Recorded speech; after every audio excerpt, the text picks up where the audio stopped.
దైవ మర్మములు. సహోదరుడు భక్తి సింగ్ గారి అనుభవములో దేవుడు ఆయనకు బయలుపరిచిన దైవ మర్మములు.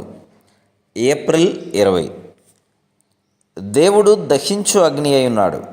ఎబ్రీలకు రాసిన పత్రిక 12వ అధ్యాయము 29వ వచనం. దేవుని కొరకు మనం ఏం చేసినను అది ఆశీర్వదింపబడినదైతే శాశ్వత కాలము నిలిచి ఉండునని దేవుని సేవకులంగా మనం ఎల్లప్పుడూ జ్ఞాపకం ఉంచుకునవలను.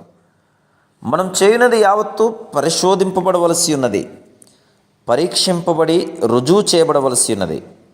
మన సహపని వారి కళ్ళ ఎదుట ఇది చాలా సమ్మతముగాను బాగుగాను కనబడవచ్చును. అయితే చివరకు దేవుడు తన సొంత రీతిని పరీక్షించనై ఉన్నాడు. అందుచేతనే మన నేత్రములు వర్తమాన కాలంపై గాక భవిష్యత్తుపై నుంచుకొనవలను. లండన్లోని ఒక వంతెనను నిర్మించిన సర్ క్రిస్టఫర్ రెన్ అను పేరుగాంచిన ఒక నిపుణుడైన ఇంజనీర్ నా తలంపునకు వచ్చుచున్నాడు. ఇతడే సెయింట్ పాల్ కేథడ్రల్ను కట్టిన వ్యక్తి. థేమ్స్ నదిపై కట్టబడిన ప్రఖ్యాతిగాంచిన వాటర్లూ బ్రిడ్జ్ కట్టబడినప్పుడు ఇది చాలా గొప్ప వంతెన. ప్రపంచపు మొదటి యుద్ధ సమయంలో జర్మనులు థేమ్స్ నదిలో బాంబును వేసిరి. ఆ వంతెన యొక్క ఒక స్తంభము లోపలకు కృంగింది. లండన్ కౌంటీ కౌన్సిల్ వారు ఆ వంతెన మరమ్మతుగాను ఏటేటా 20,000 పౌండ్లను ఖర్చు చేయవలసి వచ్చింది. అమెరికన్ వారి వలె కాక బ్రిటిష్ వారు పురాతన భవనముల పట్ల చాలా శ్రద్ధ చూపించెదరు. అమెరికన్లైతే ఒక బుల్డోజర్ను తెచ్చి దానిని వెంటనే పడగొట్టెదరు.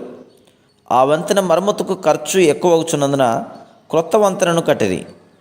ఇంగ్లాండ్ దేశంలోని అన్ని భాగముల నుండి ఇంజనీర్లు ఆ వంతెన యొక్క సరిగానున్న స్తంభములను కాదు కానీ కృంగిపోవచ్చున్న స్తంభమును చూచి పరిశీలించుటకు వచ్చిరి.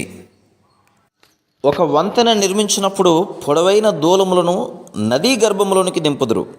ప్రతి దూలము ఇతర దూలములతో సరి సమానముగా ఉండవలను. వారు ఆ వంతెన యొక్క పైభాగమును ఎత్తి చూడగా ఆ కృంగిన స్తంభం యొక్క దూలములలో ఒకదాని యొక్క కొలతలు సరిగా లేనట్లు కనుగొనింది. దీని పొడవు ఇతర దూలములతో సరిగా లేక 1/2 అంగుళం తేడాగా నుండెను. పర్యవేక్షకులు పరిశీలించువారు వంతెన నిర్మించినప్పుడే కొలతలోని తేడాను సరిగా గమనించలేదు. దీని ఫలితం 100 సంవత్సరములు ఆ వంతెన గట్టిగా నుండెను. కానీ పరీక్ష వచ్చి బాంబు పడినప్పుడు ఆ భాగము కృంగెను. దేవుని పనిలోనూ ఇంతే. అనేక సంవత్సరములు దేవుని ఆశీర్వాదములు చూడవచ్చు. అయితే దేవుని పరీక్ష వచ్చినప్పుడు ఏమి సంభవించును? Praise the lord.